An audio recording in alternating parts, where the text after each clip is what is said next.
Halo teman-teman pionir, bertemu lagi kita hari ini. Semoga teman-teman semua tetap dalam keadaan sehat dan aman terkendali. Sebelum kita mulai videonya, jangan lupa untuk subscribe, like, komen, dan share video saya ini.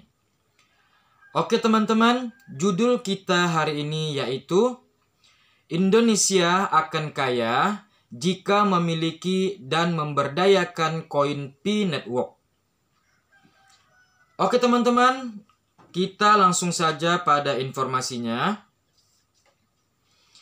El Salvador jadi negara terkaya gara-gara Bitcoin. Ini penjelasannya.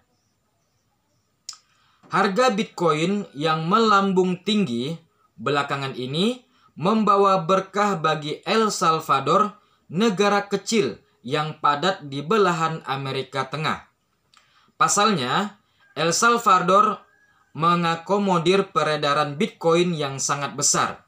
Sejak September 2021, El Salvador menjadi negara pertama di dunia yang secara resmi menerima Bitcoin sebagai alat pembayaran sah.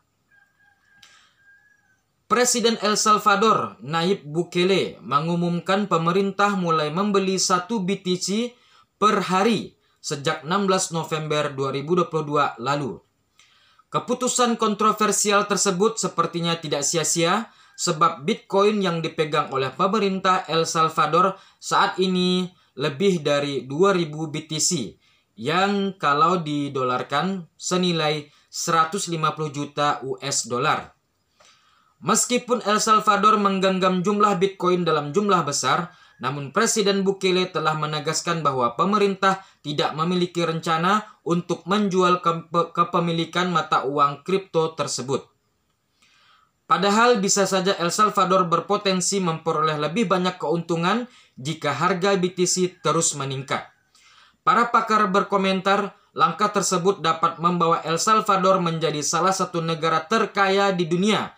Salah satu kapitalis Ventura berbasis di Silicon Valley, Tim Draper mengatakan El Salvador sedang berkembang menjadi negara yang inovatif dan akan menjadi salah satu tempat paling menarik untuk ditinggali.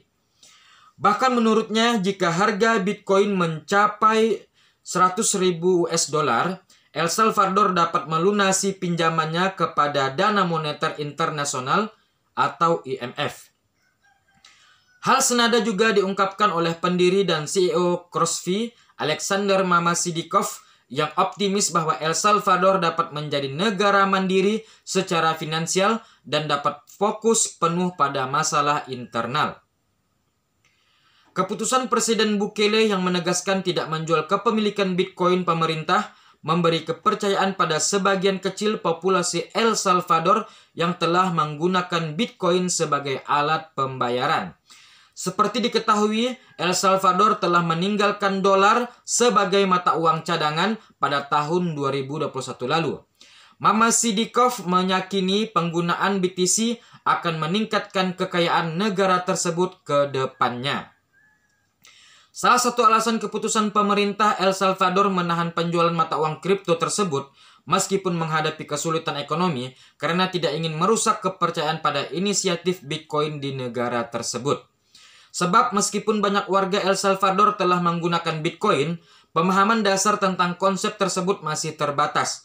Menahan penjualan Bitcoin oleh pemerintah merupakan upaya yang dilakukan untuk meningkatkan pemahaman tentang Bitcoin di negara tersebut.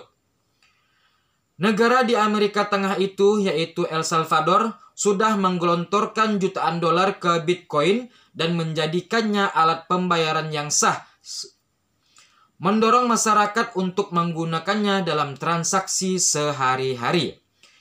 Dari pernak-pernik, makanan hingga bensin, dan bahkan rumah, mereka membeli hampir semua barang tersebut di El Salvador dengan Bitcoin. Mereka bertransaksi dengan mata uang kripto di banyak tempat, dari perdagangan kaki lima sampai rantai supermarket besar adalah pengalaman yang luar biasa. Ide ini digunakan adalah untuk menciptakan ekonomi sirkular berbasis Bitcoin pertama di dunia di mana orang dapat dibayar dalam Bitcoin, sistem uang internet, sistem uang digital internet peer-to-peer, dan hidup dengan itu. Nah teman-teman, jadi itulah informasinya. Bagaimana teman-teman? Apakah Indonesia ke depannya juga akan seperti itu? Apakah Indonesia juga akan kaya raya dengan P-Network? Kalau saya katakan pribadi, kalau penilaian saya pribadi teman-teman, kalau seandainya Indonesia memiliki P-Network dan memberdayakan P-Network, saya yakin 100% bahkan 1000% Indonesia akan menjadi kaya raya teman-teman. Jadi seperti itulah gambaran untuk kita yang memiliki P-Network ke depannya teman-teman. Oke teman-teman, mungkin sampai di sini saja videonya. Kalau ada yang ingin bertanya, saya persilahkan untuk berkomentar di channel YouTube saya atau pada video saya ini. Terima kasih. Wassalamualaikum warahmatullahi wabarakatuh.